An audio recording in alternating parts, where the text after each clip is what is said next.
Hey everybody, it's me, Bradford, your carnivore curmudgeon, and a little bit longer video than normal today because I'm going to show you how I made a sausage that really was kind of labor intensive.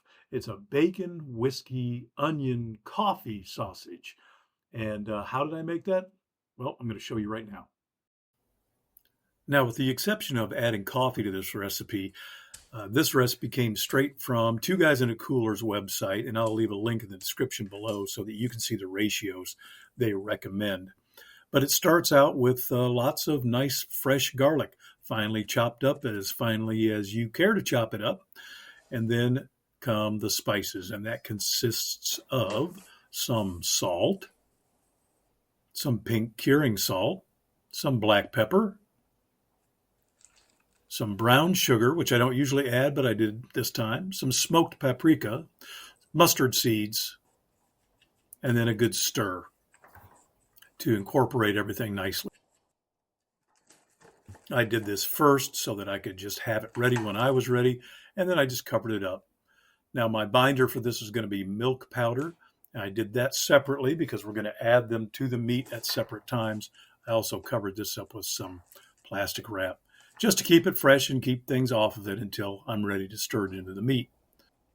And next is arguably the most enjoyable part of this entire sausage making process, and that is cooking up some bacon and filling the house with that amazing smell of cooked bacon.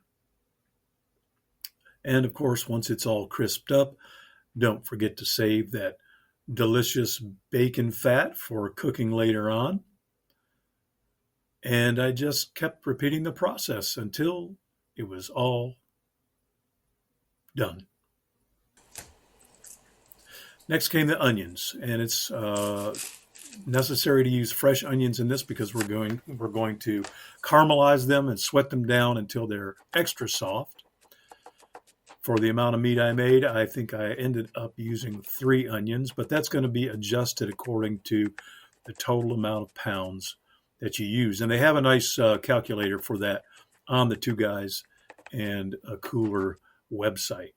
Then it's time for the whiskey. Can't have whiskey, bacon, onion, and coffee sausage without the whiskey.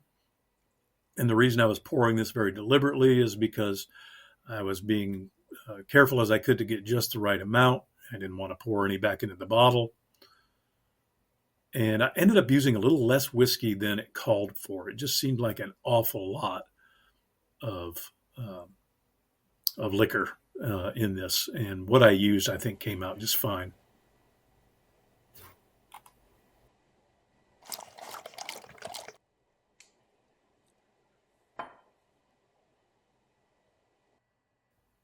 And for the onions, what I did was I started with a little bit of bacon grease. I found this wok that I haven't used in several years, probably. And I thought it was big enough and thin enough to allow me to sweat these things down on a really low heat. And you cannot get impatient with this because otherwise you'll burn the onions. You just got to cook them real slow. And once they get real soft, then it's time. And I did this in a couple of batches. Poured some whiskey in there, and then just to accelerate the process, I burned off a bunch of that alcohol. Mine did not come out as dark as the caramelized onions did on Two Guys in a Cooler's video on this, but they were soft and they were sweet and they had just that essence of whiskey flavor to them, so they were fine. I think they worked out actually quite well, but it is a process, and it does take some time. Once those are done, time to chop up that bacon. I did mine very fine. I ended up putting some of mine through the grinder and some of mine left more coarse and just added to the meat. And I decided I didn't like the size of the onions after they were all fully cooked. So I went ahead and chopped through them one more time to get them down to a little smaller size. I thought I'd be happier with that rather than having big hunks of onion in the sausage. Once I had that done, I added some Worcestershire sauce. Next, some cayenne pepper. You can't tell, but there's a scale underneath this bowl, so I'm not just randomly putting the cayenne on there. I'm actually putting the cayenne on and watching the scale for the correct amount. Seemed like a lot, but it was tasty. Then it was time for some honey. Now, to me, I don't like sausages with much or any sugar in them in the first place. So brown sugar plus honey seem like overkill. But when I first make a recipe, I just tend to stick as close as I can to the original for the most part, so that I don't really mess something up. I figure I can always adjust the next time. But in the end, I did end up putting about half the honey that it called for. Now, instead of water, I used coffee. It was a little bit watered down coffee, but I used coffee for this recipe. And that was really my only change from the original recipe. I did it because I remembered making a bacon onion jam years ago, and I just thought that coffee might go good with it.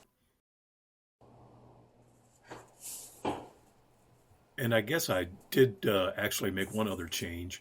I am using 4 pounds of pork and 4 pounds of venison, although I'm only going to use 6 pounds of this meat to make this particular batch. I'm using the larger grind plate, and of course everything is nice and cold.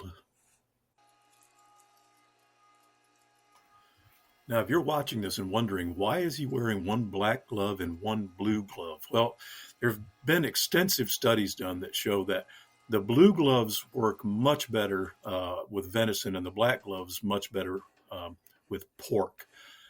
It's really just comes down to the science. Yeah, none of that's true. I just ran out of blue gloves. Now, once I got everything through the larger grind plate, then I switched out to the smaller grind plate, and I'm going to run half of this back through the grinder on the smaller plate. So I've got both textures, a little bit coarse and a little bit fine grind in the sausage. And because this all only took a few minutes, everything stayed properly cold, both the meat and the grinder. Also added some of that bacon I mentioned before. About half of the bacon went through the grinder with the second grind. The other half I mixed in to the meat coarsely. And then here comes my onions with the Worcestershire and the honey and the coffee. And then my spice mix that we did at the beginning of the video, and now it's time to start stirring it in, giving it a really good mix to get it incorporated very well.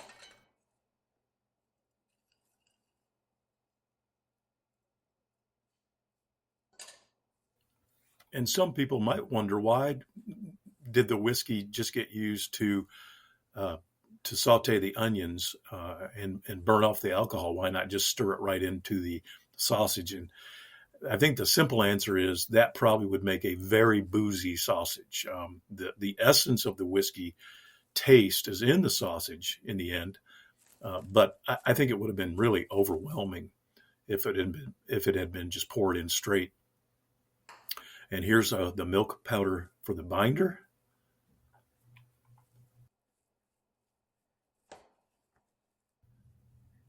And after a lot of mixing and patience and very cold fingers, even though I've got the insulated gloves on, once it gets sticky where it holds to the bottom of your hand, then it is done and ready for the casing. And because this is a larger casing, this really went pretty smoothly. Didn't have to fight with those tiny sheep casings. This is the 28-32 size hog casing that I'm going to be using. And of course, I had to do a couple of batches of it because it's a 5-pound stuffer and I had 6 pounds of meat. I bought these sausage casings from the Sausage Maker. I'll put a link down below. There's no kind of sponsorship or anything. Nice and translucent casing. It's been soaking in water and baking soda for several hours. helps to keep it slippery and not knot up as easily. They were a little bit more expensive than what I've paid for in the past, but I think they were worth it. It was an enormous package. And if I remember correctly, I think the package said it was enough to make 75 pounds of meat.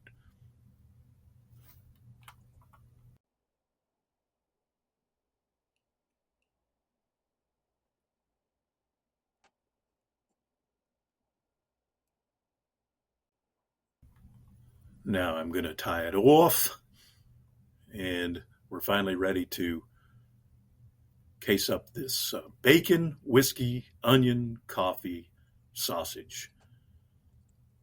Told you at the beginning it was pretty labor intensive, but I think in the end it also was worth it. And of course, personal preference comes into play here when it comes to what to do with the sausage next. You can leave it in a great big rope and smoke it off like that, or you can link it up. And I chose to link it up for this batch. And what I've learned for my purposes is if I press down on the sausage and it makes a dent, then I probably haven't overstuffed it, which I tend to overstuff and get them too tight and then have blowouts. I don't believe I had a blowout at all for this whole batch. So I linked them up about hot dog length, maybe just a little bit bigger. And then it was time to put them on the Camp Chef XXL Pro pellet smoker. It was a rainy day. That's why there's a little trash bag over my electronic controller. I wanted to make sure it didn't get wet. And after several hours, it was time to pull them out of the smoker and get them in right into an ice bath to stop the cooking process.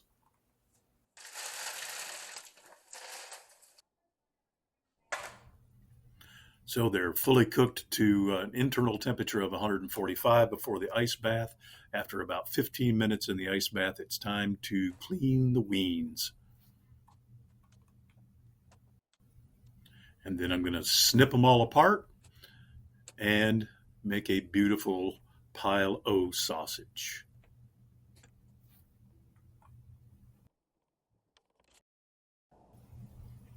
And because I had had enough sausage making that day, it was an overnight in the refrigerator, and it was still rainy the next evening when it was time to give it a taste test. So instead of grilling it, which is what I thought that I wanted to do, I put it in the air fryer.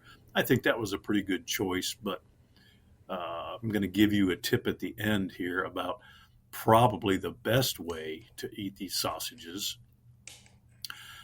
But they were just a good fat content. They had the texture of both the coarse grind and the fine grind. It had the essence of the whiskey without being boozy. The coffee, I'm not really sure if the coffee lent anything to this or not. Of course, not having anything to compare it to, I'm just not sure. But it certainly had a good snap. Had to give it the snap test.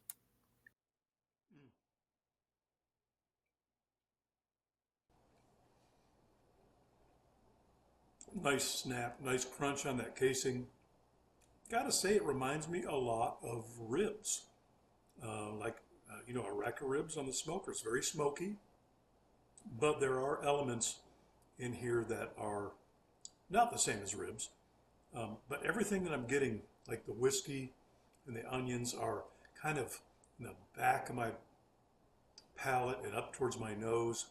But the cayenne, which is not exceptionally strong, I'm getting that right there at the end. Would I do this again? Yeah, I probably would. Um, but I don't see this as being like a main course. I think this would be better with some runny or some scrambled eggs, or maybe with, if you do cabbage or something like that, mixed in with cabbage, or certainly if you're not carnivore and you do rice dishes, I could see this definitely pairing well with rice dishes, or even maybe fried potatoes or something like that. So would I do it again? Yes. It's not what I expected. It was certainly labor intensive, but very good recipe. And I'm glad I did it. I think the one thing I'm concerned, or not concerned about, but the one thing I'm second guessing myself is, would it have, did it need the sugar? I can't say that it made a difference, but I couldn't know without testing them side by side. So there you go, folks. There's the test sausage. It's worth a try.